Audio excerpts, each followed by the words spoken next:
Hoy se realiza la última despedida de la sargento Rita Olivares. Este lunes, el presidente de la República, Gabriel Boric, se reunió con familiares de la oficial de Carabineros asesinada en un procedimiento en la comuna de Quilpué.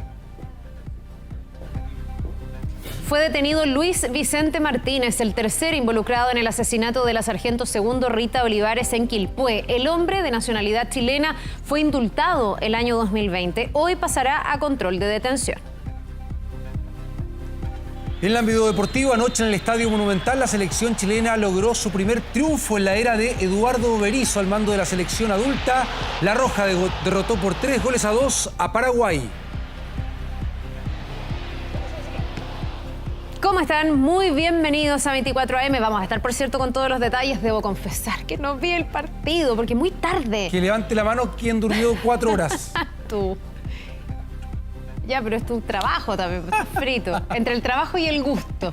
Exacto. No, pero con toda la energía para estar acá detalles. Tempranito. 6:31. 6:31 y 28 grados. La máxima anunciada para hoy. Hace frío. No sé si es frío, pero está agradable, ¿o no? Como que muy más llevadero. Qué bueno. Más llevadero. Es que yo me pongo los zapatos también de aquellos que sufren con el calor. A mí me gusta particularmente que haya mucho calor, pero no a todo el mundo. Así que 28 grados yo creo que es algo bien agradable. Perfecto. ¿Sí o no? Sí, muy agradable. ¿Viste? Es de consenso. Sí, totalmente. Ya, hoy vamos a estar también con el último adiós, por supuesto, a la sargento segundo Rita Olivares, con toda la agenda legislativa que se ha abierto en materia de seguridad. Hay 7 proyectos que se discuten esta semana y que deberían avanzar en el Parlamento para justamente buscar mayores índices de seguridad. Vamos a estar, por supuesto, con todo eso durante esta edición de 24 años. Vamos a la pausa, la primera, y por supuesto estamos con toda la información. No te vayas, ya volvemos.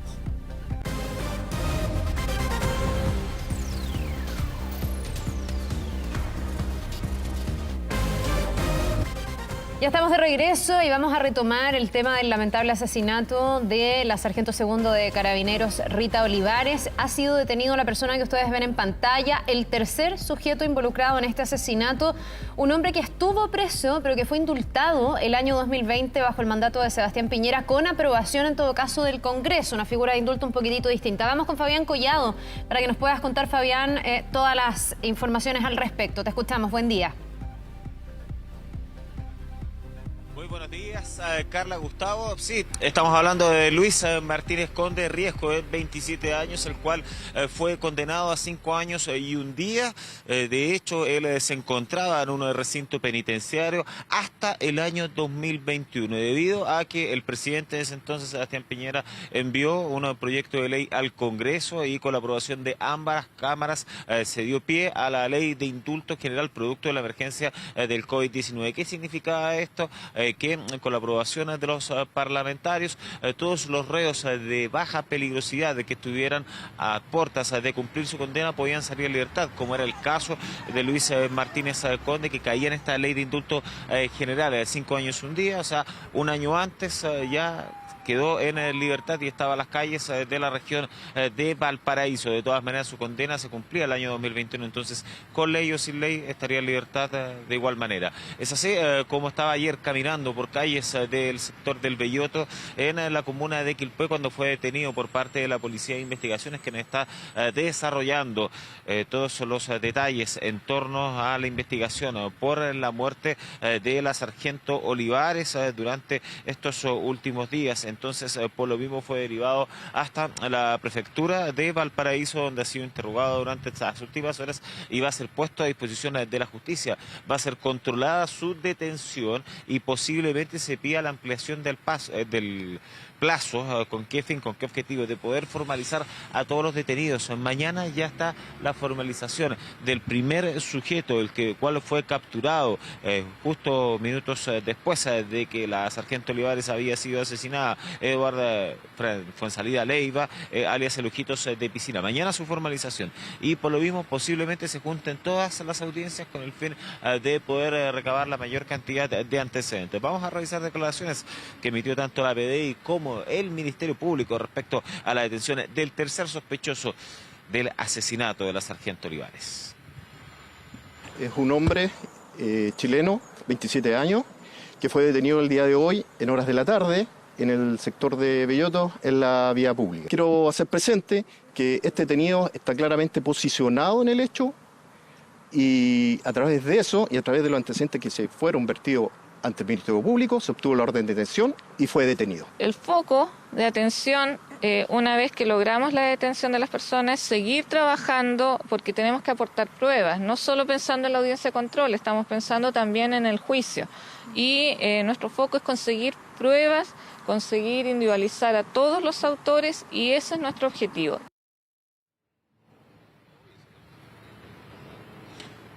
Entonces, la investigación está en desarrollo, recién se está iniciando por parte de los detectives de la Policía de Investigaciones y también por parte de Carabineros en torno a la sargento Olivares. ¿Qué es lo que va a ocurrir durante estas próximas horas? A las 12 del día, un culto evangélico en la Iglesia Asamblea de Dios en Villa Alemana y posteriormente sus funerales se van a realizar a las 3 de la tarde en el cementerio Parque del Sendero de Quilpué. Vamos a revisar otras informaciones. Nos trasladamos a la región metropolitana.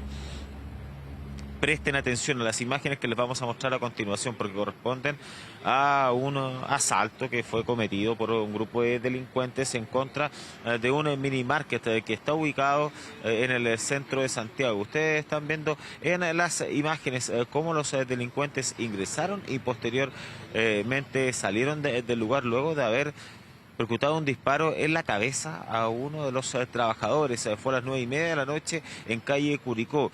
Fíjense que estos tres antivirales estaban con rostro cubierto, estaban asaltando, se iban a llevar la caja registradora, un trabajador opuso resistencia y es ahí cuando lo balearon en su cabeza y arrancaron en dirección desconocida. El trabajador fue derivado hasta la ex posta central, donde producto de la gravedad de sus lesiones está con peligro de vida. De todas maneras, es así como la investigación inmediatamente comenzó por parte de Carabineros y se dio a conocer por parte del propietario de que una banda de delincuentes lo estaba extorsionando, lo estaba amenazando, le exigía 6 millones de pesos, que la última extorsión fue este domingo, donde incluso dejaron una carta a los propietarios que debían pagar esta deuda o los atacarían, que finalmente es algo similar a lo que pasó este lunes y que está siendo investigado por parte de Carabineros. Entonces, por lo mismo, es una situación preocupante de extorsión que habría terminado con esta grave agresión en contra de uno de los trabajadores y que de hecho no se descarta de que pertenezca a una de las bandas internacionales más peligrosas que están en nuestro país durante hace algún tiempo de origen venezolano. El OS9 de Carabineros, en conjunto con el Laboratorio de Criminalística, están realizando la investigación y están coordinando estos mensajes extorsivos que ustedes están viendo al costado derecho de la pantalla con el fin de poder ver si es que efectivamente tienen este vínculo. Vamos a revisar declaraciones. Han venido las amenazas, la extorsión, los robos. En 2 meses nos han asaltado 7 veces. Ayer le llegó un mensaje a mi mamá. Como yo no he querido pagar, y entonces decía en el mensaje que si yo no quiero pagar, iban a balear a un trabajador y a balear el local. Y lo hicieron hoy día. Minutos antes había sido intimidado por 3 sujetos que ingresaron a rostro descubierto, quien al oponer resistencia recibe un impacto balístico en la zona de la cabeza por parte de estos antisociales, los cuales sustraen la caja registradora del local y diversas especies al interior, huyendo en dirección desconocida. Bueno, hasta el minuto se desconoce entonces el paradero de los delincuentes que posiblemente estén vinculados a estos mensajes extorsivos, algo que preocupa a Carabineros y obviamente a las autoridades. Vamos a revisar otra información. Hay allanamientos de la Policía de Investigaciones que se desarrollaron en San Pablo con Cueto, en el centro de Santiago. Es en ese lugar donde cerca de las 5 de la tarde un contingente importante de la PDI llegó con el fin de poder realizar una entrega controlada para poder saber de quién era una encomienda que había llegado al aeropuerto Arturo Perino Benítez, declarándose que eran patines, pero revisaron el paquete de los policías y es ahí cuando se percataron de que eran piezas de armas. Estamos hablando de tráfico de armas. Es por lo mismo que la Fiscalía de Pudahuel, junto a la Brigada contra el Crimen Organizado, estuvieron realizando las diligencias y llegaron hasta este CITE que está ocupado de manera ilegal y terminó con 3 detenidos, 2 de ellos colombianos. Al interior se encontraron gran cantidad de partes de armas, silenciadores, fábricas con impresoras 3D, drogas, etcétera. Acá una de las respuestas, cuando mucha gente se pregunta de dónde salen armas que no están inscritas, de dónde aparecen, son tan solo fogueos que son adaptadas No, también es este punto. Armas que son partes de piezas que son traídas desde el extranjero de manera ilegal hacia nuestro país, y hay sujetos que tienen cierta especialidad de armero para poder completar todo esto y ahí estar circulando estas armas que son muy peligrosas, y sobre todo San Pablo con Cueto, un sector que hemos visto que ha estado repleto de homicidios, de asaltos, etcétera, muchachos. Bien, Fabián, vamos a estar atentos en caso de ser necesario, volviendo contigo en el contacto. Muchísimas gracias. Gracias, Fabián. Buen día. Bien, de esta manera vamos a ir a una pausa, 6 de la mañana con 47 minutos. Así ya está amaneciendo algunos puntos de nuestro país, región metropolitana, región de Coquimbo. Esperan acá en el centro una máxima de 28 grados. Estaremos con la información de Iván Torres y, por supuesto, el compacto de los goles de la victoria de Chile anoche en el Monumental 3-2 frente a Paraguay. Todo pasa en 24 horas. Vamos con una síntesis de las principales noticias que están marcando la agenda ante el llamado hecho por el presidente Gabriel Boric. Los presidentes del Senado y la Cámara de Diputados se reunieron con la ministra del Interior, Carolina Toá, y acordaron este llamado Fast Track, el cual implica despachar 15 proyectos de ley en un plazo de 3 meses, además de buscar acuerdos en otras materias de seguridad. Lo anterior en paralelo a los 7 proyectos que se fijaron con urgencia para esta semana en el Parlamento.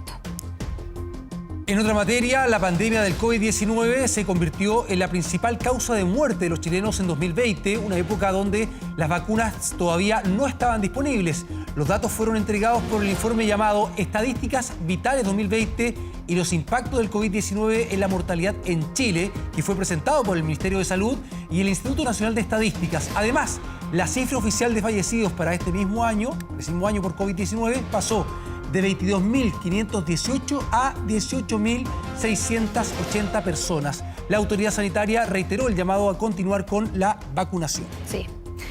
Y en otro tema, comenzaron los trabajos para la recuperación de fachadas en el eje Alameda-Providencia. Son obras que contemplan hidrolavado, también limpieza química, repintado de muros, entre otras reparaciones. Obras que se van a extender por 8 kilómetros cruzando las comunas de Lo Prado, Estación Central, Providencia y también Santiago. El presupuesto contempla la reparación de 5 de los 12 monumentos históricos que están ubicados en este eje. Tiempo. Tiempo para Iván Torres. Time. Aquí estoy. Su presentación, don Iván. ¿Cómo está? ¿Cómo le va? Buenos días. ¿Qué tal? ¿Cómo están? Bienvenido, Buenos días. Iván. ¿Todo Hemos bien? tenido una baja en las temperaturas mínimas. Se ha notado. Y también las máximas. La mañana yo lo sentí más fresquita hoy día, ¿o no? Sí, tenemos 11.4. 11, Creo que la mínima va a andar por ahí, cerca de los 11. ¿Ya? Y estamos en presencia de una masa de aire diferente, por eso que la temperatura máxima ayer llegó a los 27.5, prácticamente 28 grados. Hoy esperamos algo similar. Bastante nubosidad en la región de... Hay una vaguada costera en la región de Coquimbo, la región de Atacama, Valparaíso. Han ingresado nubes incluso y bancos de niebla o neblina en el sector poniente de la capital, tal como ayer. Se mantiene también algo nuboso acá el sector de la región de Ñuble, Biobío, la Araucanía y finalmente precipitaciones ya en la zona sur que vamos a ir muy pronto a detallar. Comenzamos de inmediato con el pronóstico para la capital, con cielo despejado y como ayer, una máxima de 28 grados. Ya. Ahí está para ustedes. Ya tenemos 13 grados y esperamos entonces que la máxima esté cerca de las 4 de la tarde. Veamos detalle para todo el país. Continúan las precipitaciones en cordillera precordillera de la región de Arica, Parinacota y también de Tarapacá. Sin embargo, la costa con cielo despejado. Máxima de 26, 27 en Iquique. Antofagasta algunas nubes en la mañana, el resto de la jornada despejado. Copiapó va a despejar con 25, también despeja La Serena, pero ya en la tarde con una máxima de 20. La región de Valparaíso está cubierta de nubes, despeja está en la tarde, máxima de 20 y viento también moderado. Eso es la tarde. Rancagua, cielo despejado, en Talca, despejado parcial. Atención Chillán, nublado, pero en la tarde algunos chubascos muy débiles, aislados. Una máxima de 21 es por algunas horas, después nuevamente vuelven las nubes. En Concepción también la mañana chubascos muy débiles, aislados, la tarde un poquito más y a fines del día se nubla con una máxima de 18 grados. En la región de la Araucanía también se esperan chubascos ocasionales, máxima 17. En Valdivia nublado, ya en la noche nuevamente algunos chubascos, Osorno, Puerto Montt, con precipitaciones que tienden a declinar en horas de la tarde, máxima de 14 en Puerto Montt, 13 para Quellón, también con chubascos. En la región de Aysén, Coyhaique, que el día de hoy estima una máxima de 9 grados, una jornada fría.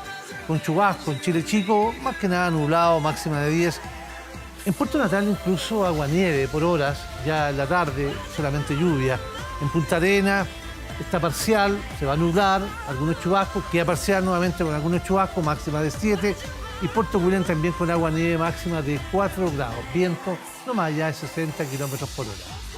Veamos los próximos días acá en la capital. A ver si seguimos así. No vamos a seguir así. Está como temperatura de consenso 28 grados. Está como 28 rico. grados mañana, pero comienzan a subir las temperaturas. Nuevamente. 30, 31 grados desde el jueves hasta el próximo domingo. Las mínimas sí ya no estamos en 14, estamos entre 11, 12, hasta 13 grados. Jornadas un poquito más frías en las mañanas y también ya las noches están un poquito más heladas. Yo diría Ya nos tenemos un que poquito venir más frescas. abrigados en la mañana, de Sí, todas maneras. así es, así Oye, que, Iván, sí. vamos a ver un registro, a ver, para que tú nos expliques, porque es un fenómeno climático que a lo mejor en esa zona no lo habíamos visto en un Ya. registro, que es un tornado que se produjo en Salamanca, en el norte de nuestro país. Tornado, Salamanca. La región de Coquimbo, No sé si lo viste. la provincia del Choapa. A ver. Mira, Pero está con cielo claro. ¿y eso qué significaría? Ya, y... Significa que... claro, entonces... Claro. Significa que no es un tornado, es un remolino de polvo. Ah, ya. A ver, Bastante extenso. pero ¿cuál Ahora, es la diferencia? Porque el tornado en el fondo necesita humedad y el lluvia y tornado eso. viene de una nube, Claro. denominada cumulonimbus, que es una nube madre. Estos remolinos pueden ser muy grandes o muy pequeños, pero este se ve bastante grande y es por el calentamiento diferencial, vale decir. Se calienta un sector más que el otro. Al calentarse un sector, el aire es más liviano. Ya. Y si hay suficiente energía, tiende a subir y sube, obviamente, como un rotor o como un remolino. Ya. Si ustedes se fijan, hay claros ahí, se ve Claro, cielo no hay azul. nubes, no hay así nubes oscuras de donde convectivas. pudiera tomar energía. entiendo Exactamente. O sea, Estos en son- en la cola del diablo. Exactamente, así le dicen. Sí. yo. Ah, ¿le dicen así? sí, Ah, yo pensé que lo estabas cuando nosotros conceptualizando jugábamos en los tú. cerros No, y de repente venía Claro. algo parecido, decía, la cola del diablo. Y de ahí- Ah, sí, no sabía que se sí. llama así. Pensé que era un concepto que estaba como rápidamente. Y por último, si es un inventado. concepto, yo lo apaño Muy y lo apoyo totalmente. ¿No es cierto? Ya, Sí, eso ya. en El Salvador, Así le decíamos dicen. en los Yo te cerros, iba a es que decir algo... que lo Lo patentara, que ya pasa es está. que en la actualidad nosotros vemos muy poco estos remolinos, cola del diablo. Poco. ¿Por qué? Porque hay mucha construcción. Ah, claro, se necesitan así como lugares Se necesitan extensos sectores que abiertos. se puedan calentar. Mire, si ustedes se fijan, ahí hay mucha piedra, mucha tierra, entonces el calentamiento diferencial, vale decir, con la misma cantidad de energía que llega al suelo, el suelo se calienta diferente. Oye, pero si mira- tenemos pastos, si tenemos arena, la situación es diferente. ¿Y eso es destructivo? En el fondo, si En general se son pilla muy una débiles. casa en el camino. No, son muy débiles. Ya. En algunas oportunidades se han dado que pueden ser más fuertes, pero por lo que yo sé, por lo que he visto, por lo que me ha instruido, no pasan de los 60 a 70 kilómetros por hora como promedio. Ya. Son en general 30 kilómetros, 40 kilómetros. No son tan destructivos. ¿Ve? Siempre aprendemos, yo siempre aprendo. Ahora aprendí hasta un nombre. La cola del diablo. La cola del diablo. Gracias, Nos Iván. vemos. Gracias, Iván, que esté muy bien. Que te vaya bien. Información del tiempo. Buen día. Después se va al otro estudio. Están esperando ya. Uy, chao. Oye, vamos a cambiar de tema y vamos a ir a uno súper relevante porque esto podría, y yo creo que fue muchas veces una barrera de entrada. El Senado aprobó un proyecto de ley que elimina la necesidad de una orden médica para que las mujeres podamos realizarnos una mamografía. Y esto es de todo sentido, que no tengas que ir a pedir una orden para luego hacerte la mamografía que es tan relevante. Exactamente, que tienen que hacerse. Totalmente. Pamela Araya, ya lo veo en pantalla. Pamela, ¿qué tal? ¿Cómo estás? Buenos días. Con más detalles de esta información. Hola, muy buenos días. Sí, ustedes lo decían, solamente falta la firma del presidente ahí para que se publique en el diario oficial y esté ya disponible esta nueva ley que permite entonces ir a tomarse una mamografía tan relevante sin la necesidad de la orden médica, porque implica también tener que ir al médico. Bueno, para conversar y profundizar sobre esta iniciativa, estamos a esta hora con un señor que se nos cruzó con unos cartoncitos que iba pasando ahí un señor reciclador. Pero voy a volver al tema de fondo. Bien, les contaba yo lo de la mamografía sin orden médica y nos acompaña hasta ahora Verónica Toledo, quien es cirujana oncológica de la Fundación Arturo López Pérez. ¿Cómo está, doctora? Muy buenos días. Buenos días. Bueno, acá al menos está la ley, falta la promulgación y esto... ¿Qué significa? ¿Que yo puedo ir a un centro médico, por ejemplo, y pedir una hora, me quiero hacer una mamografía? Sí, significa que antes de esta ley, para realizarte una mamografía necesitas ir a un médico para pedir la orden médica. Entonces esto es súper importante por la congestión que hay de horas médicas y por la necesidad de realizar un diagnóstico precoz. Sí hay que enfatizar ciertos puntos. La mamografía como screening, detección precoz, es a partir de los 40 años. A menos que tenga algún antecedente familiar, se realiza 10 años antes del diagnóstico de un familiar. Y en este tema es súper importante que sea la mamografía realizada en un centro acreditado y que una vez realizada sea evaluada por un profesional de la salud, que puede ser una matrona, puede ser su ginecólogo, para evaluar este examen y ver si necesita algún examen complementario, como la ecografía. Pero eso es lo más importante, en el fondo, que sea evaluada por un profesional y en centros acreditados. Ahora, el presidente de la Comisión de Salud del Senado, Juan Luis Castro, decía que él igual es médico y decía que 4 de cada 10 mujeres se realizan la mamografía de rutina. ¿Esto puede ayudar entonces a que sea más sencillo acceder a este examen? Aquí no estamos hablando de plata, estamos hablando del acceso respecto de las horas. Sí, yo creo que va a ser muy importante porque el ocupar una hora en ir al médico, después otra hora en hacerse la mamografía, pedir la hora y después mostrarla, o sea, ya son 3 consultas y aquí ya estamos al menos disminuyendo una. Pero insisto nuevamente, es súper importante que una vez realizado el examen sea evaluado por algún profesional de la salud y que sea realizado en centros acreditados. Sí, porque muchas veces también la persona se queda con el resultado en la mano y ve el informe que dice no se detecta nada extraño y uno finalmente no vuelve al médico a mostrar esa mamografía, digo. Y como dice usted también, a veces es necesario hacer el otro examen. Claro, eso es importante que la interprete algún profesional de la salud, porque en algunos casos hay algunas mamografías que necesitan complementarse con ecografía. Hay pacientes jóvenes que necesitan mamografía. Hay otras, por ejemplo, que no necesitan la mamografía bajo los 40, salvo que tengan antecedentes familiares. Por eso que es importante que se realice a partir de los 40 como detección precoz y en pacientes menores cuando tengan antecedentes familiares y que siempre sea interpretado por algún profesional de la salud y, muy importante, en algún centro acreditado. ¿Cómo puedo yo hacerlo? Usted hace hincapié en esto de un centro acreditado. ¿Qué tengo que hacer yo para ver que el centro esté acreditado? Porque a veces uno puede pensar que es sencillo, pero no es tan sencillo. A ver, todas las clínicas grandes acá en Santiago al menos están acreditadas. Tiene que tener un radiólogo especialista en mama. Recordemos que la mamografía la hace un tecnólogo, pero es evaluada luego por un radiólogo especialista en mama. Entonces eso es importante verificar si son radiólogos acreditados con el RUT del médico, se puede acceder a la Superintendencia de Salud y ver si efectivamente ese médico está acreditado. Y también evaluar si el centro tiene la acreditación. Eso se puede buscar en internet, está accesible a todo el mundo. Una pregunta del estudio, doctor. Sí, ¿cómo está, doctora? Muy buenos días, le habla Carla Zunino. Hola, muy buenos días. Usted ha insistido harto en que después de hacerse la mamografía hay que ir donde un médico que interprete el examen, pero uno tiene como la sensación o la idea, a lo mejor estoy muy equivocada, de que si se hace la mamografía y en ese momento están viendo que hay algo malo, a uno como paciente la deberían alertar, ¿o no? Aquí me imagino que si sale mala, alguien te debería decir, o no es así, por eso es tan relevante ir a un médico posteriormente. No siempre es así, porque la mamografía se realiza y el informe se entrega después. No en todos los centros se realiza la mamografía y se entrega el diagnóstico inmediatamente. ¿Doctora? La mayoría de las veces se realiza la mamografía y el informe se va a retirar después. Por eso que es importante que al retirarlo ese examen sea evaluado por un profesional, que puede ser la matrona en el consultorio, el ginecólogo de cabecera, un médico general, y si hay alguna alteración puede derivarlo al especialista que es el mastólogo, porque algunas pacientes van a necesitar realizar un examen complementario, a veces se realizan otras proyecciones de la mamografía para ver algunas lesiones más chiquititas, que son las microcalcificaciones, que es como amplificar la radiografía de la mama, la mamografía, o en algunos casos se necesita realizar una ecografía para complementar. Entonces, por eso que es importante, me parece maravilloso que sea sin orden médica, pero tiene que ser evaluada por un profesional después. Claro, pero yo igual me pregunto si el sistema no debiese tener como perdón la redundancia, pero un sistema como de alerta. O sea, si alguien está haciendo un informe de una paciente que se hizo una mamografía y no está buena, ¿no debería ser también necesario que se llame a esa paciente y se le diga? Porque podría ser que alguien se haga una mamografía, crea que está todo bien y después no vaya al médico. Y ahí hay un problema real que en el fondo también, o por ignorancia, o por descuido, hasta por falta de tiempo, doctora, podría pasar. Sí, no, sí, yo estoy de acuerdo, pero no siempre es obligación. A la mayoría de los centros hay centros de alerta que si sale un examen alterado desde un BIRATS 4 para arriba se contacta a la paciente, pero no siempre es así, tampoco hay que confiarse de eso. Siempre hay que retirar uno el examen como paciente, uno también es responsable y pedir que se lo evalúe algún profesional. Perfecto. No confiarse que la van a llamar siempre, por eso retirar el examen, que pasa lo mismo un poco con el Papa Nicolau, que dice, no, es que me hice el PAP y no me han llamado.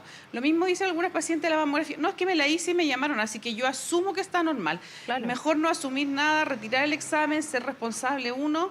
La mayoría ahora se entregan los exámenes vía correo electrónico, en algunos centros lo envían o se retiran el mismo día. Entonces es mejor hacer hincapié en eso, no esperar o confiarse de que la van a llamar. Perfecto, importante recomendación que hace, doctora. ¿Qué tal? ¿Cómo está? Buenos días.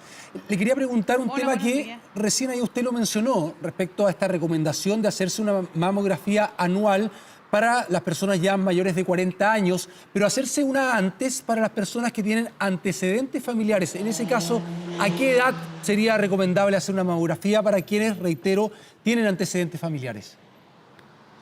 Muy buena la pregunta. A partir de los 40 es como detección precoz por la cantidad de tejido mamario que nosotros llamamos densidad mamaria. Antes no sirve en pacientes como detección precoz porque hay mucho tejido denso que no permite que el rayo pase y se evalúe bien. Entonces a veces en esos casos es mejor realizar una ecografía si hay alguna duda. Pero en pacientes que tienen antecedentes familiares, por ejemplo, si mi mamá tuvo un cáncer a los 40, yo a partir de los 30 años, o sea, 10 años antes del diagnóstico del familiar, tengo que empezar a realizarme exámenes porque tengo más posibilidades de tener un cáncer. Entonces, en esas pacientes se puede realizar 10 años antes del diagnóstico y no a partir de los 40. Perfecto. Ahora hay que decir que en Chile está garantizada la mamografía una cada 3 años, desde los 50 a los 69 nada más. O sea, también estamos hablando de que un examen que puede resultar costoso a veces cuando no se tiene una buena cobertura de salud. Claro, en el plan de FONASA está garantizada en GES desde los 50 a los 69 años cada 3 años, pero nosotros hacemos la recomendación a partir de los 40 años. Ahora, en general, afortunadamente no es un examen de alto costo, es accesible.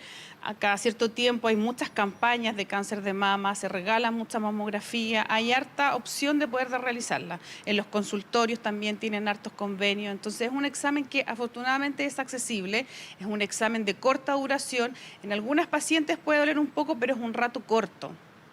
No es un examen que uno tenga que estar mucho rato y recordar que por ley todas las mujeres tienen acceso a pedir media tarde libre por la ley para ir a realizarse los exámenes preventivos, que eso es súper importante para realizarse el chequeo de mamografía y también el chequeo ginecológico. Claro, eso me imagino que después habrá que comprobarle al empleador con el mismo examen que efectivamente fue a con la orden, con el examen que realizó el examen, la mamografía o el Papa Nicolau.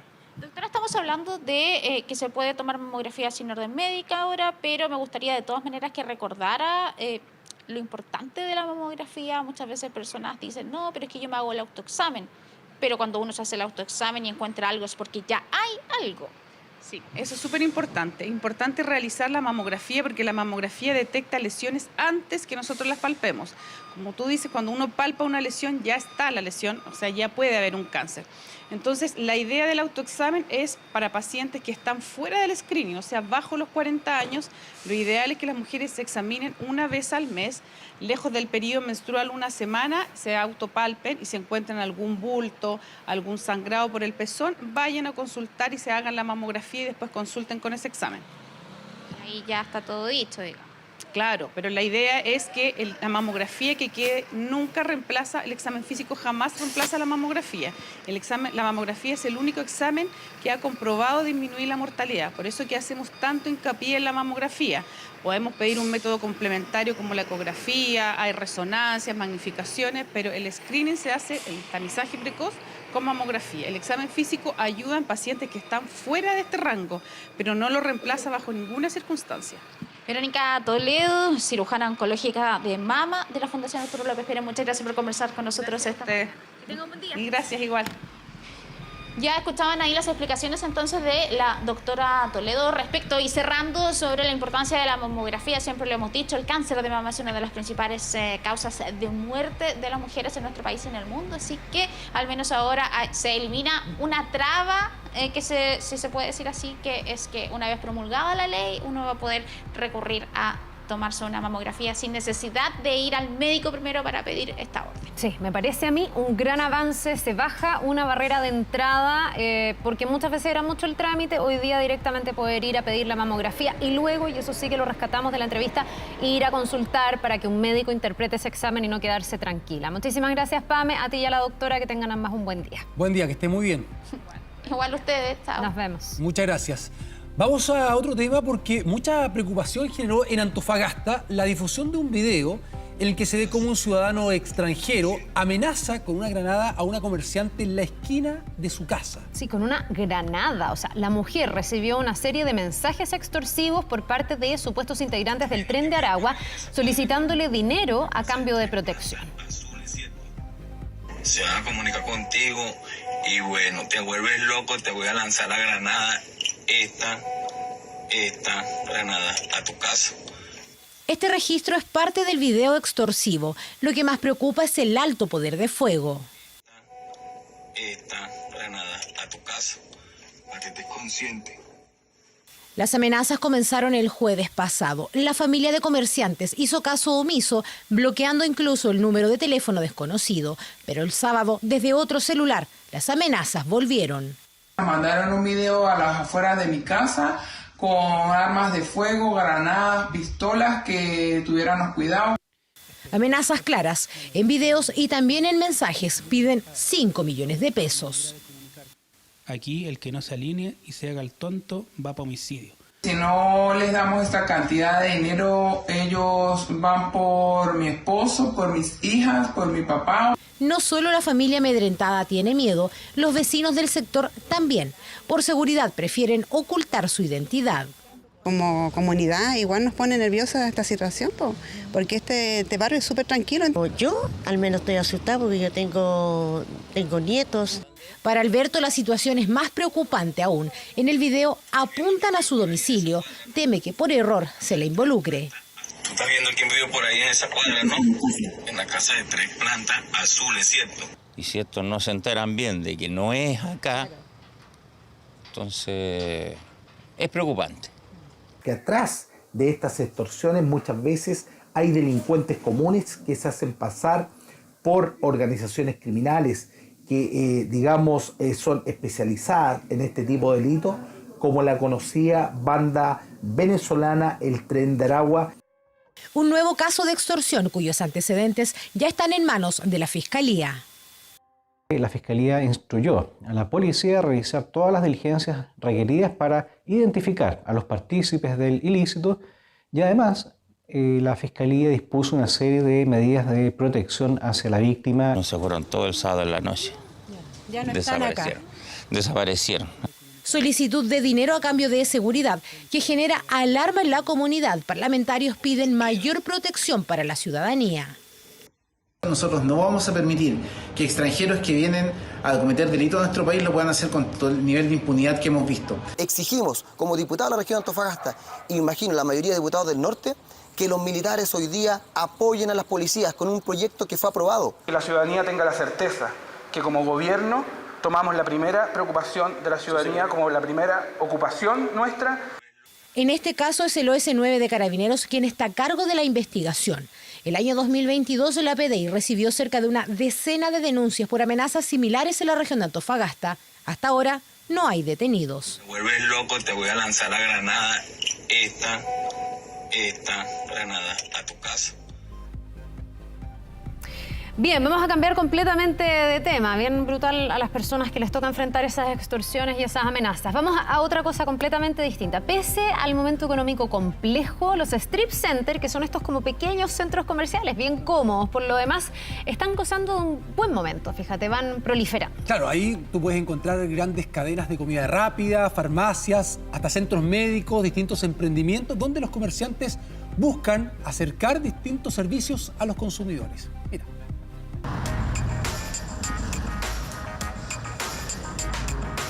Son cada vez más comunes en nuestro paisaje urbano. Hablamos de los strip centers, una industria que ha venido creciendo con fuerza en los últimos años y que ha solucionado muchas de las necesidades de la gente. Bueno, me parece súper porque acá es como más así como al costado del vecino, ¿no? Al costado de la casa y tú puedes venir y comprar, irte rápido, mira, hay 2, 3 de fila y estamos listos. No todos los servicios los tenemos cerca, pero sí tenemos los principales por la seguridad. La farmacia. Tenemos la farmacia, sí. Se usa mucho que los locales de los strip centers generan como una comunidad en el fondo en la gente y no es necesario salir de la comuna porque está todo acá.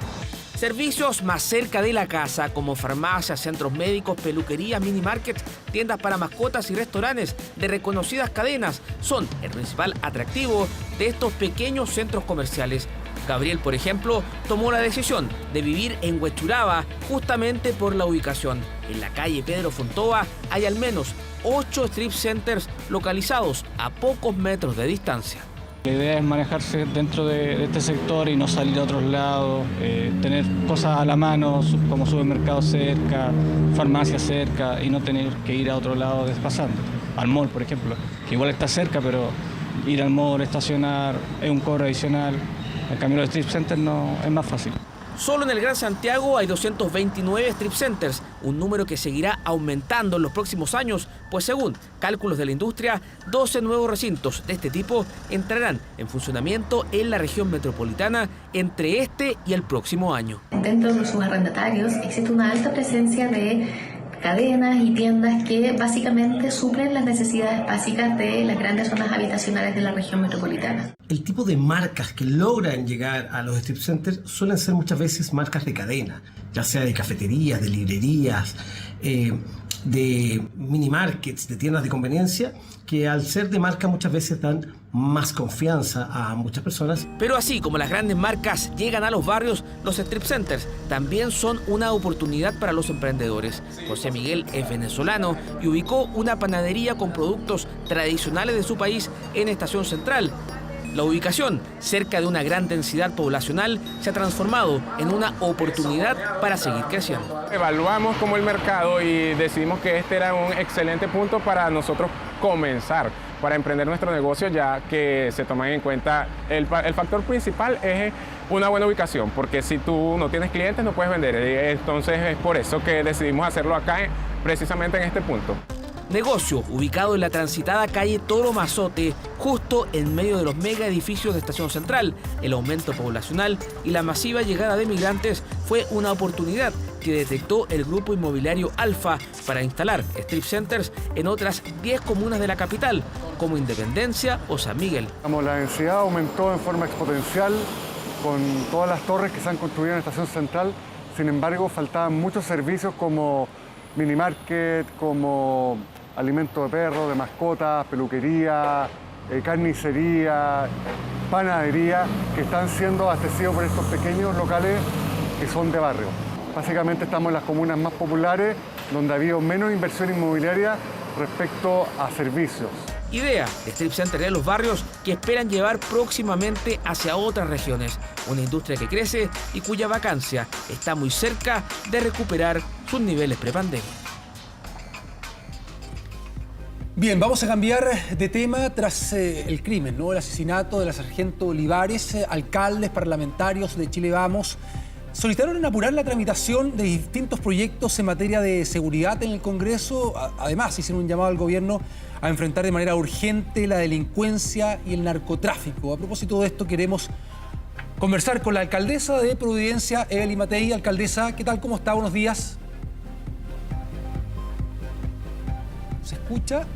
Ay, no la escuchamos, alcaldesa. Vamos a corregir ahí el audio, porque no la estamos escuchando. A ver si nos da unos minutitos. ¿No me están escuchando? Ahí sí, ahí la escuchamos, a ver. Alcaldesa, buen día. ¿Ahora sí? Ahí sí. Ahí sí, buenos días. Buen día, Gustavo.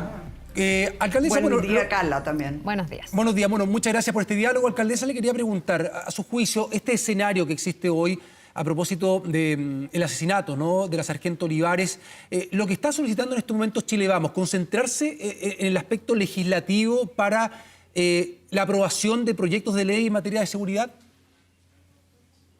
Sí, efectivamente creemos que todo Chile lo único que quiere es que se legisle en esa materia y que enfrentemos el crimen organizado, el narcotráfico, el terrorismo y la delincuencia común de la forma más eficiente posible.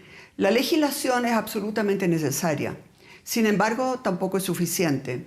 Se requieren muchísimos más recursos para Carabineros, para la PDI. Se requiere además una unidad de inteligencia financiera. Hay que seguir la ruta del dinero. En alguna parte están invirtiendo, están comprando negocios, están lavando dinero. Eso no se está revisando como corresponde. Así que en el fondo, no solamente la legislación que está atrasada hace 4 años o 6 años, sino que en realidad hay que ir muchísimo más allá si queremos realmente parar esta ola delincuencial que tiene a los chilenos hartos, cansados, asustados, molestos y con toda razón además. Alcaldesa, desde la oposición han hablado mucho de la pérdida de respaldo de las policías e insisten en, por ejemplo, que se tramiten leyes como la ley Retamal, la ley Nain. ¿Qué atribuciones no tiene hoy Carabineros, por ejemplo, que sí podrían tener si es que estos proyectos se aprueban como pide la oposición? Por ejemplo, cuando son atacados, a los carabineros hoy día se les exige que se defiendan de manera proporcional. Es decir, si alguien viene con una piedra a pegarle, no le puede disparar. Porque de otra manera lo llevan ante la fiscalía, ¿no es cierto? Lo acusa de intento de homicidio, lo que sea. Lo que pasa, ¿no es cierto? Lo mismo sucedió, ¿recuerda usted con el malabarista del sable? Sí. Lo llevaron a la fiscalía porque el sable no tenía filo. El drama es que cuando a usted lo vienen a atacar, usted nunca sabe si le van a pegar un piedrazo en la cabeza y lo van a matar, o si en realidad le iban a romper el hombro nomás, ¿no? Entonces la verdad es que los carabineros tienen mucho temor de defenderse usando su armamento, porque saben que al menor error lo sacan de la fila y además lo llevan ante la fiscalía. Y eso por lo menos, ¿no es cierto? Eso es, hay que cambiar esa ley, que es una de las más importantes. Perdón, la alcaldesa. El otro tema, es también el hecho de que el que agrede a Carabineros hoy día queda demasiado, las penas son demasiado bajas.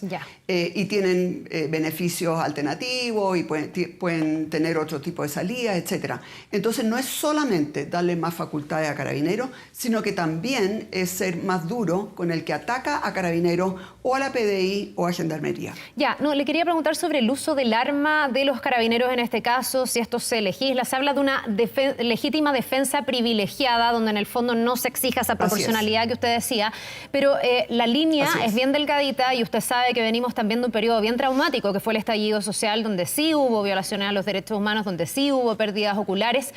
¿Cómo se hace para que eso no se convierta en manga ancha? ¿Cómo se hace para que esa línea difusa no se traspase?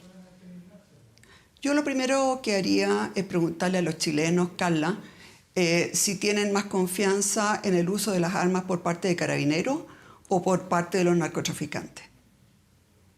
Porque no me vengan a poner al mismo nivel el uso de armas por parte de Carabineros que por parte de los narcotraficantes. Si usted me dice, puede que alguien dispare en algún minuto antes de tiempo y no era necesario, sí, puede que suceda. La diferencia es que nuestros carabineros en realidad son una policía bastante privilegiada dentro de Latinoamérica. En ninguna otra parte usted se acerca a un policía cuando está con problemas. Generalmente le van a pedir una coima. Eso en Chile no sucede. Si hubo problemas de violaciones de derechos humanos fue porque efectivamente no tenían la forma de defenderse. Cuando se les venían encima, lo único que tenían eran bombas lacrimógenas, los zorrillos, el agua, que ligerito les dejaron todos los carros inutilizados, y esas famosas balines de goma que nunca habían tenido entrenamiento de cómo usarlo. Entonces no vengamos a poner al mismo nivel el uso de las armas por parte de Carabineros con el tema de los narcotraficantes o con el tema de los balines de goma, porque cuando a usted se le viene una turba encima y además les tiran molotov a los carabineros, como sigue sucediendo, ayer le tiraron 80 molotov a los carabineros afuera de un liceo en Santiago. Entonces, perdónenme, pero yo creo que la inmensa mayoría de los chilenos va a querer efectivamente que los carabineros sí puedan disparar. Si hay algún error, si hay algún problema, como todo, se irá a la justicia. Pero uno tiene que darle el beneficio de la duda a los carabineros y no a los narcotraficantes. Bien, alcaldesa, el tercer detenido en este asesinato de la sargento Olivares recibió un indulto, de acuerdo a la información que se dio ayer en el gobierno de Piñera, en el año 2020, con aprobación del Congreso en aquella oportunidad. Y comienza nuevamente esta discusión política de un bando o de otro. ¿Hay que terminar con la figura del indulto? ¿Qué cree usted? Son indultos demasiado distintos. ¿Ya? Uno es con nombre y apellido, por la sola voluntad del presidente.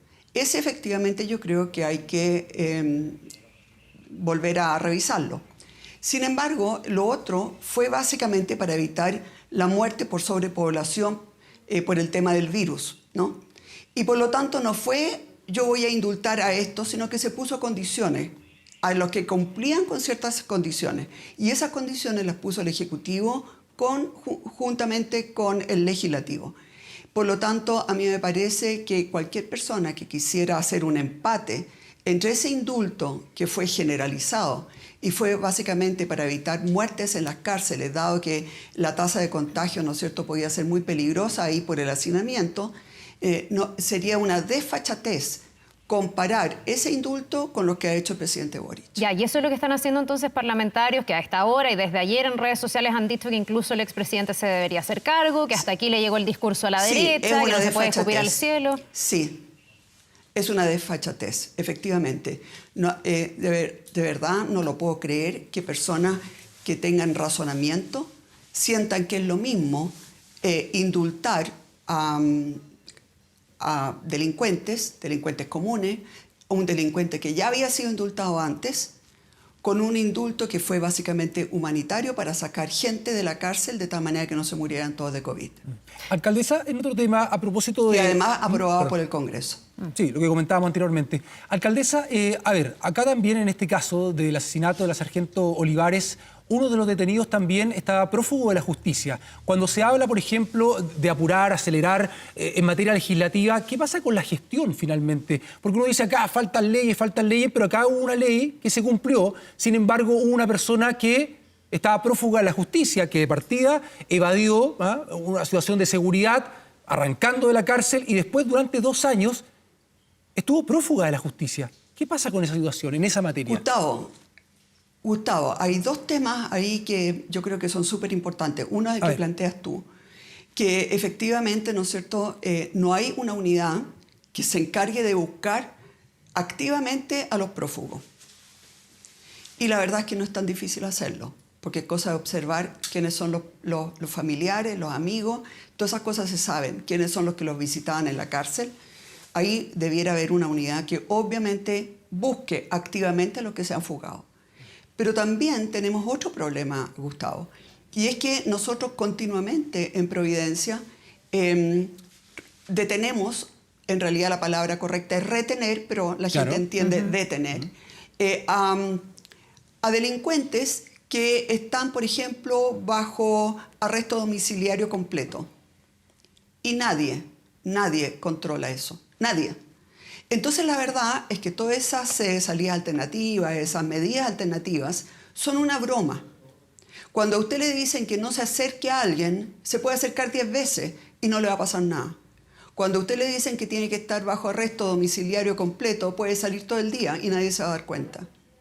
Entonces la verdad es que tú tienes toda la razón. No solamente son nuevas leyes, sino que también es tener la gente suficiente y la tecnología suficiente que hoy día existe para asegurarse que las personas que debieran estar, por ejemplo, con detención nocturna, estén efectivamente en sus casas con detención nocturna. Y si no lo cumplen, inmediatamente para dentro de la cárcel.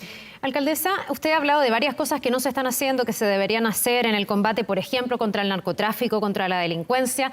Y efectivamente hay una sensación en la población de que falta hacer cosas y ser más efectivo en la lucha contra el narcotráfico. ¿Cómo observa usted lo que está haciendo su par, Rodolfo Carter, en la Florida con esto de la destrucción de las narcocasas? ¿Es efectivo? ¿Es un show mediático, como han dicho a otros? ¿Es algo que usted replicaría? A ver, lo que uno primero debe señalar es que hay tal rabia en la población por el tema de la delincuencia que en el fondo que alguien haga algo en contra de los narcos va a ser aplaudido siempre. Ahora, tengamos claro que las casas que han comprado los narcos más pudientes en la dehesa y que tienen todos los permisos al día, esas no las vamos a derrumbar. Y la otra cosa es que si son de verdad narcos, van a tener mucho dinero. Y por lo tanto, o van a regularizar sus casas o la van a reconstruir rápidamente. Y en cambio, si era alguien que tenía un hijo narco, pero la señora no era narco, efectivamente se le puede causar un daño enorme. En todo caso, yo creo que mostrar la voluntad, porque cada alcalde hace lo que puede. Hay alcaldes que hemos podido, nosotros por ejemplo en Providencia, hemos podido destinar más de 6.000 millones de pesos a la lucha contra la delincuencia. No todos los municipios pueden hacer eso. Y por lo tanto los municipios hacen lo que pueden, dado que existe una sensación muy amplia, que yo además comparto, de que no se está haciendo suficiente a nivel de gobierno, a nivel legislativo. Entonces, no voy a ser yo quien vaya a criticar esa medida. Sin embargo, si usted me dice, ¿eso nos va a librar del narcotráfico? Obviamente que no. En ese sentido, obviamente que lo que hay que hacer es seguirle la ruta de la plata. Por ejemplo, ¿quién está mirando quiénes están comprando autos de alta gama? ¿Quién está mirando cuáles son las transacciones que se están haciendo hoy día en parcelas, en casas, en parcelas de agrado, etcétera? ¿Quién está siguiendo la ruta de la plata ahí? Entonces, hay muchas cosas que solamente la puede hacer el Ejecutivo y muchas cosas que además requieren ley. Entonces, mientras tanto, los alcaldes hacemos lo que podemos. Y quiero señalarle que nosotros, por ejemplo, hemos detectado bandas muy grandes de delincuentes. Y lo que uno siente es que también a la Fiscalía le faltan fiscales, le faltan abogados, le faltan medios, que las policías son demasiado pocos, que les falta tiempo para poder investigar toda esta materia. Y por lo tanto, cuando uno ve que nosotros estamos dedicando 6.000 millones de pesos solamente para la seguridad ciudadana de Providencia, entonces la verdad es que uno ve que el aumento de presupuesto que hubo para Carabineros a nivel de todo Chile, de verdad es absolutamente insuficiente. Creo que eran, no recuerdo, pero eran algo así como 70.000 millones de pesos. Claro. Eso para todo Chile es la nada misma. Perfecto. Alcaldesa Evelyn Matei, le queremos agradecer por este contacto. Quiero decir una sola cosa. La escucho. Una cosa. Si alguien, incluido el presidente, quiere sentir de verdad lo que siente un carabinero y lo que es su vida, yo les diría, acompañen y vayan junto con Carabineros la noche del miércoles de mañana durante el Día del Joven Combatiente y vayan a alguna población que sea de esas bravas. Ahí realmente van a saber lo que viven los carabineros y las carabineras en su vida cotidiana, cuán amenazados están. Ahora, obviamente que yo eso no recomiendo que lo haga el presidente, porque hay que cuidar su vida. Es el presidente de la República, sería terrible que cayera bajo una bala. Pero acompañarlos en actividades así, la verdad es que no siento que haga ninguna diferencia. Bien, alcaldesa, le queremos agradecer por esta entrevista. Que tenga un buen día. Muchas gracias. Muchas gracias. Internacional. Cambiamos completamente de tema, nos vamos a la agenda internacional. Sofía Cepeda, cambiamos de la Sofía Norman a Sofía Cepeda. Tenemos hartas Sofías en nuestro equipo. ¿No? ¿Cómo estás? Bienvenida. Buen día. Buenos días, ¿cómo están? Muy bien, gracias. Qué bueno, vamos a comenzar la revisión de las noticias internacionales con un hecho que se dio a conocer hace no muchos minutos, el lamentable muerte de al menos 39 migrantes que fallecieron en un incendio en una estación del Instituto Nacional de Migración de Ciudad Juárez. Esto en la frontera norte de México. Se puede ver en pantalla entonces las labores de rescate, cómo se vive esta emergencia, porque la zona de siniestro fue cerca del río Bravo, que divide a México y Estados Unidos. Se trata de un lugar de paso donde los migrantes intentan ingresar a territorio estadounidense. En esta estación, según las primeras informaciones informaciones, ¿no? Había decenas de migrantes retenidos, en su mayoría provenientes de Venezuela, según las primeras informaciones. Aún se desconoce el origen del fuego, pero las primeras informaciones se aseguran que las llamas se iniciaron en el apartado para varones de este centro de inmigración. Todavía la información es muy preliminar, de hecho habían cifras diversas respecto a la cantidad de fallecidos y entonces se espera que sea el presidente Andrés Manuel López Obrador quien informe más sobre este lamentable caso en su rueda de prensa de cada mañana. Así que por supuesto les estaremos actualizando respecto a este lamentable incendio allá en la frontera de México con Estados Unidos. Seguimos avanzando con las noticias internacionales, con este hecho también muy lamentable que se registró este lunes y que todavía deja repercusiones. Este nuevo tiroteo en Estados Unidos. Vemos en pantalla imágenes de ese momento muy lamentable donde lamentablemente 6 personas pierden la vida en una escuela cristiana allá en Nashville. Bueno, durante esta mañana también las personas rindieron homenaje a estas víctimas porque lamentablemente se confirmó que los 3 niños fallecidos tenían 9 años de edad solamente, y donde también pierden la vida 3 adultos, personas del colegio que rodeaban los 60 años. Bueno, se confirmó también la identidad de la persona atacante que pueden ver en pantalla. Se trata de una residente, una mujer de 28 años que vivía allá en Nashville y que, según confirmó la policía, en algún momento también fue estudiante de esta escuela. Su nombre es Audrey Hale, de 28 años, quien también murió luego del ataque en un intercambio de disparos con la policía, según definieron allá las autoridades locales. Un hecho muy lamentable que se suma, lo sabemos, a una seguidilla de tiroteos masivos que se registran en Estados Unidos, porque de hecho ya en lo que va del año, en estos casi 3 meses, se han registrado 129 tiroteos masivos solamente en este año, dejando más de 2.000 personas fallecidas. Sí, y uno ya no se atreve ni a decir que esto reabre la polémica por el porte y que estén permitidas las armas, porque la verdad es que hemos visto sucesivamente este tipo de matanzas, de atentados.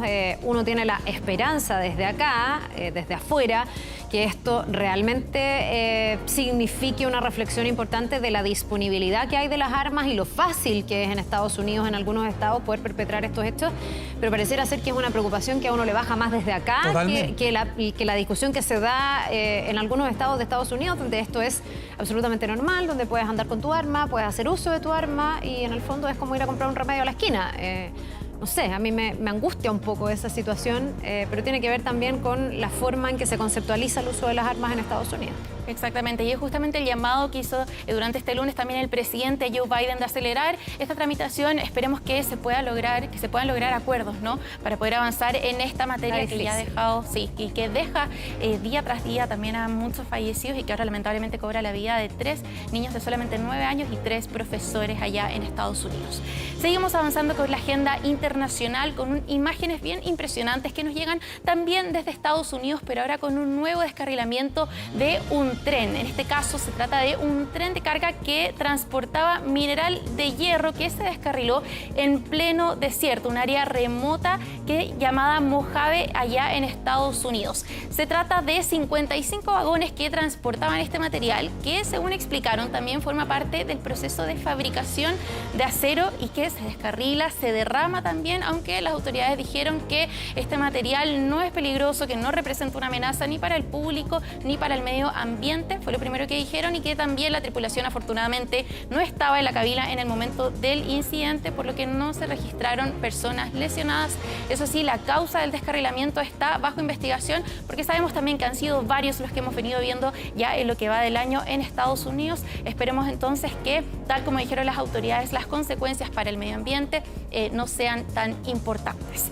Seguimos avanzando con las noticias, nos trasladamos hasta nuestra región con imágenes impresionantes que nos llegan desde Bolivia, porque un video de dron capturó la magnitud que tuvo y la devastación, ¿no?, que se generó por las inundaciones en ese país. Esto después de que el río Arce se desbordara por lluvias torrenciales que se registraron en ese país hace algunas semanas. Llegan ahora estas imágenes que nos muestran el verdadero alcance, ¿no?, que tuvo esta emergencia meteorológica. Bueno, la ciudad de Cobija fue una de las zonas más afectadas. Hubo calles residenciales que quedaron convertidas totalmente en ríos y de hecho las autoridades han dicho que son más de 300 personas las que han sido trasladadas a los albergues que se establecieron para las personas que lamentablemente perdieron todo. Con estas imágenes entonces de Bolivia, despedimos la revisión de las noticias. Carla, Gustavo. Bien, muchas gracias, Sofi. Que te vaya muy bien, que tengas un buen día. Gracias, Sofía. Iguales. Vamos a establecer un nuevo contacto con Fabián Collado a propósito de la muerte, el asesinato de la sargento Rita Olivares, hoy con los funerales. Fabián, ¿qué tal? ¿Cómo estás? Buenos días. Muy buenos días. Funerales que se van a realizar a partir del mediodía en Villa Alemana y posteriormente en Quilpué, en el Parque del Sendero, donde se va a realizar el último adiós a partir de las 3 de la tarde.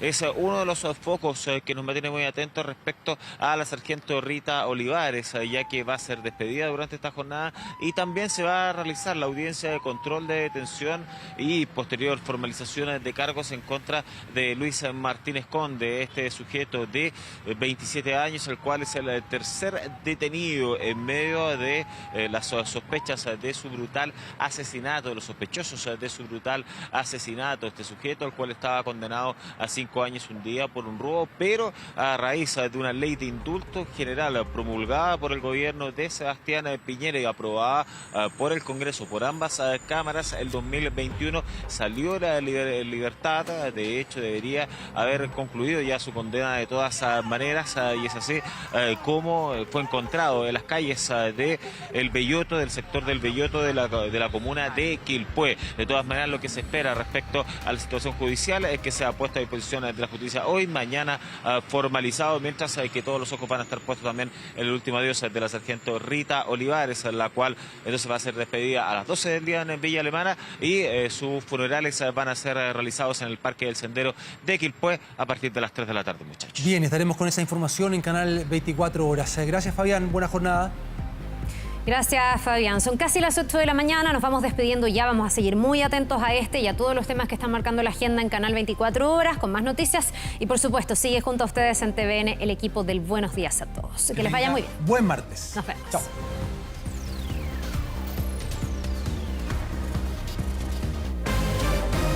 Hemos presentado 24 AM.